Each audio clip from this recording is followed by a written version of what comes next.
देव के देव महादेव के चरणों में प्रणाम करती हूँ। माँ भवानी जगदम्बा के चरणों में प्रणाम करती हूँ। 33 करोड़ देवी देवताओं के चरणों में प्रणाम करती हूँ। 3 सूत्र बताने वाले हरिंदर भैया नीलम दीदी के चरणों में प्रणाम करती हूँ। सभी गुरु भाई सभी गुरु बहना के चरणों में प्रणाम करती हूँ। महादेव मेरा प्रणाम स्वीकार करी नाथ। तो गुरु भाई गुरु बहना, मैं एक शिव शिष्या की कथा कहने जा रही हूँ। प्लीज सुनिएगा और कैसा लगेगा कमेंट बॉक्स में जरूर बताइएगा। एक शिव शिष्या है और देखो बाबा भोलेनाथ उस शिव शिष्या को की कैसे परीक्षा लेते हैं और कैसे उसको दर्शन देते हैं। पूरी कथा सुनेंगे तभी ज्ञान होगा। आधी अधूरी कथा सुनेंगे तो न तो कथा का ज्ञान मिलेगा न तो कथा का लाभ मिलेगा। इसके लिए प्लीज पूरी कथा सुनिएगा।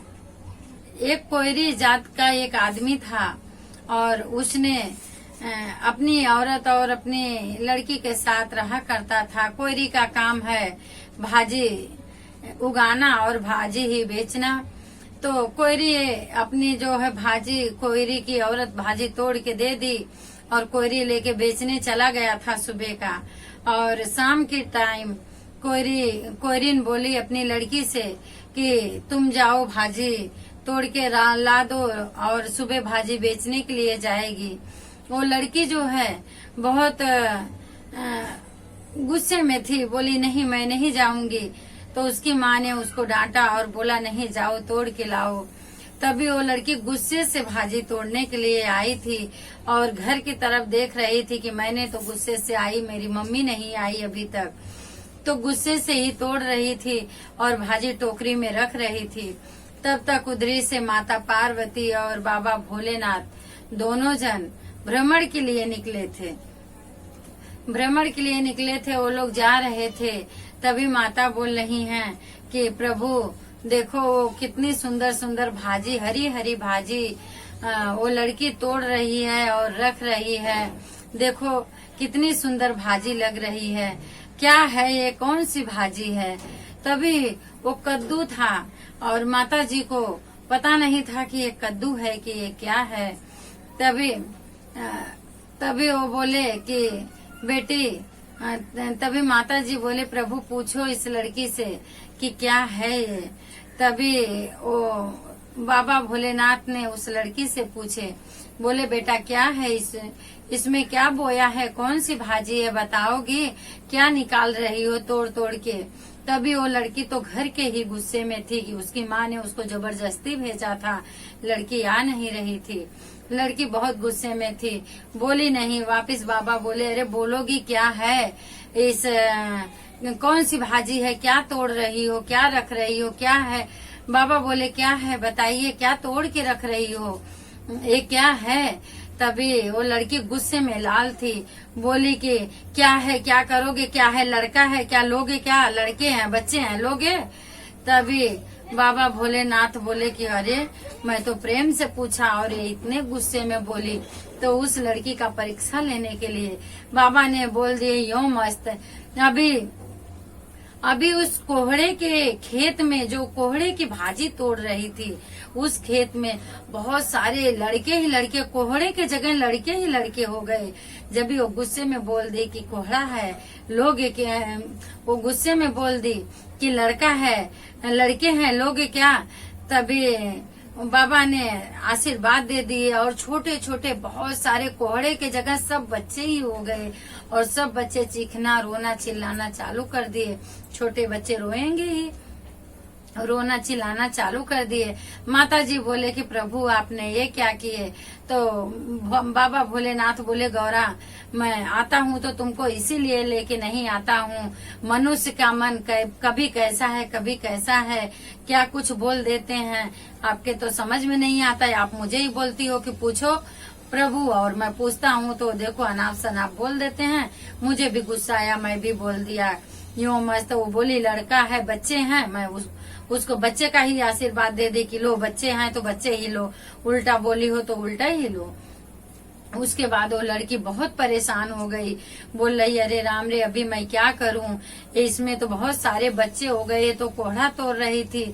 अभी वो टेंशन से बैठ के रोने लगी कि भगवान मैं क्या करूं, एक दो हो तो चलो एक दो हैं बता देती हूँ, अभी इतने सारे बच्चे कैसे आए, कहाँ से आए, किसके बच्चे, मैं क्या बोलूंगी। बेचारी बहुत टेंशन में है और बैठ के रो रही थी उधरी से।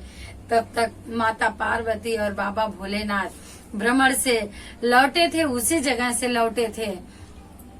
तभी माता जी बोले कि प्रभु इसकी कुमारी अवस्था है। वो लड़की भी यही रो रही है कि मेरी कुमारी अवस्था है, कोई देखेगा सुनेगा तो क्या बोलेगा, और बोलेगा कि एक नहीं इतने सारे लड़के कहाँ से आए, कहाँ पाई, ये कैसे लाई, मैं क्या करूंगी, सब लड़कों को लेके बच्चों को लेके मैं क्या करूंगी। उसको बहुत टेंशन हो गया। उसके बाद में माता गौरा बाबा भोलेनाथ जब भी उधर ही से भ्रमण करके लौटे तो बैठ के रो रही थी। तभी माता को देखा नहीं गया, माँ जगजननी को देखा नहीं गया, जगदम्बा को देखा नहीं गया। माता ने जाके बोली बेटी तुम क्यों रो रही हो। तभी वो लड़की माता का पैर पकड़ लिया और रोने लगी, हे माँ एक बाबा तो जा रहे थे और वही बाबा ने मेरे से पूछे क्या है, मैं तो गुस्से में थी, घर का गुस्सा था, माँ ने जबरदस्ती भेजा था खेत में, घर का गुस्सा था, मैं गुस्से में ही बोल दी, मैं कोहड़ा तोड़ रही थी माता जी, मैंने गुस्से में ही बोल दी कि इसमें लड़के हैं बच्चे हैं, और बाबा ने ना मालूम क्या कर दिए कि बहुत सारे बच्चे हो गए, कोहड़ा सब गायब हो गया और मेरी कुमारी अवस्था है माँ, ये बच्चा मैं लेके कहाँ जाऊंगी, किसको मुंह दिखाऊंगी, क्या बोलूंगी सबको मैं कि ये बच्चा कहाँ से और कैसे मिले हैं।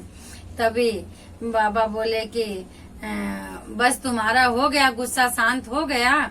तभी वो लड़की बोली कि बाबा मुझे नहीं पता था कि मेरे गुस्से का मतलब यही निकलेगा, मुझे ही परेशान कर देगा मेरे गुस्से का मतलब। तो बाबा बोले कि कोई भी कभी भी किसी भी रूप में कोई आ सकता है और आपसे कुछ भी पूछेगा, आप गुस्से में बोलोगी तो गुस्से का यही गलत फायदा है, इसके लिए गुस्सा कभी नहीं करना।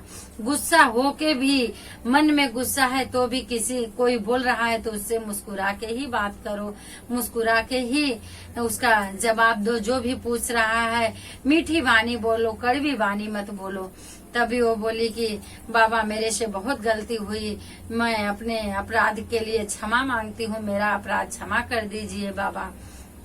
तभी माता बोली कि प्रभु अभी ये बच्ची है, इसको ज्ञान नहीं है और ये गलती तो की है, लेकिन ये अपनी गलती का आपसे क्षमा और अर्चना मांग रही है, तो इसको क्षमा कर दीजिए प्रभु।